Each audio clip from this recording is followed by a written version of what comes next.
Jak ekonomicky, hygienicky uchovávat potraviny a také další zajímavosti dnes probereme s Janou Vaňátkovou, kterou vítám. Dobrý den. Zdravím, Jano.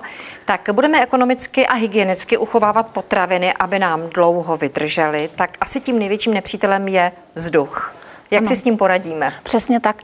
Vakuum je označení pro vzduchoprázdno a to je právě přesně to, co potřebujeme, čeho chceme dosáhnout při vakuování potravin, protože potravinám nejvíc škodí vzdušný kyslík, kvůli kterému ztrácejí na své kvalitě.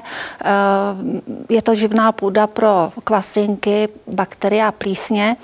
A pokud se nám podaří pomocí různých folií, sáčků, dost, co si ukážeme, odstranit vlastně z toho místa okolo potravin vzduch, tak nám vydrží až 5krát déle, což je výborné třeba v případě masa, kdy maso normálně vydrží v mrazáku 6 měsíců a takhle ho můžeme mít až 3 roky.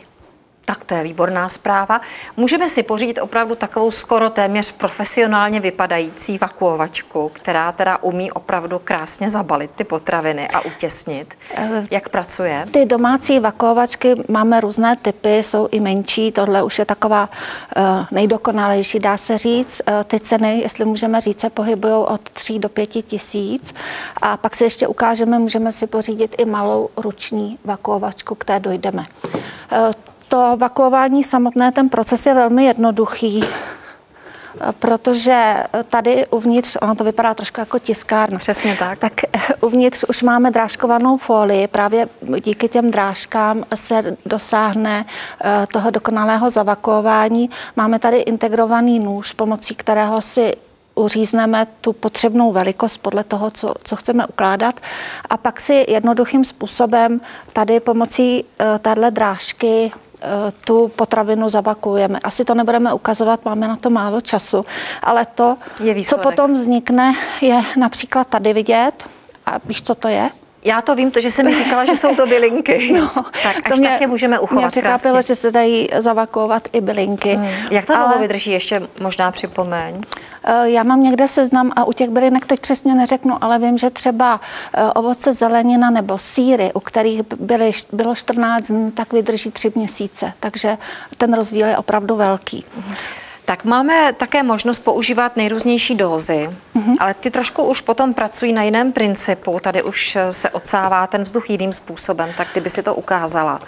K dózám máme takovou hadičku, která se vlastně zapojí do té vakuovačky a potom se zase jenom zmačknutím jednoho tlačítka odsaje přebytečný vzduch z nádoby, kam můžeme ukládat hotová jídla, omáčky, vejde se tam třeba 3/4 litru polévky. Zase se prodávají ty dózy v různých velikostech.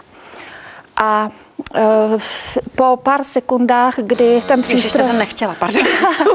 Kdy ten přístroj se sám vypne, tak máme zavakuované jídlo a ve chvíli, zjistíme to tak, že ta dóza nejde otevřít a ve chvíli, kdy se do ní potřebujeme dostat, zmačkneme tady ten šedivý čudlík a můžeme si ji otevřít. Ano. A já už jsem tady nechtěně zmáčkla tu vakuovačku, kterou ty si také přinesla ukázat a asi třeba na tomto vlastně? Ta je šikovná třeba pro maminky malých dětí, než jdou ven a chtějí si připravit svačinu pro děti na krájené ovoce nebo jedou někam na delší výlet. Můžou použít i tuto dózu, tak zase jednoduchým způsobem na tyhle sáčky s tím kolečkem přiložíme, teď se nám to nebude dělat. My už to máme předpřipravené. Tak, a během pár sekund zase se odsaje vlastně ten přebytečný vzduch a máme potraviny na dlouho uchované. Já jsem si včera doma zkoušela rajčata. Tady. Je zajímavé to, že můžeme tímto způsobem vlastně uskladnit nejenom potraviny, ale takové netypické věci, jako jsou třeba baterie nebo filmy. To vím také od tebe, ale ty prosím tě řekni vlastně, jaký to má význam. Já nevím, jestli to bude vidět na kameru. Vakuovat můžeme nejen potraviny, ale přesně jak si říkala, všechno, co třeba potřebujeme udržet v suchu, jedeme na vodu, potřebujeme mít sirky, svítilnu, suché ponožky, tak všechno si můžeme na téhle vakuovačce připravit, zavakuovat. Hodně to využívají právě fotografové, kteří tam dávají karty do foťáku a baterie. Prostě to, co nechceme, aby se nám namočilo, tak to uděláme. Ještě tato zajímavá zátka, která je taky svým způsobem, nebo pracuje na principu vakua, tak jestli by se byla tak hodná, tak taky ještě vysvětlit, pro jaké tekutiny se to užívá. Kdybychom to měli láhev třeba s olivovým olejem, taky zase můžeme si odsát přebytečný vzduch pomocí téhle zátky. Místo, aby jsme dali druhý konec hadičky do dózy, tak ho dáme do špuntu nebo do zátky a stejně můžeme třeba rozpité víno si uchovat po dlouhou dobu. Myslíš, že to tak někdo nechá?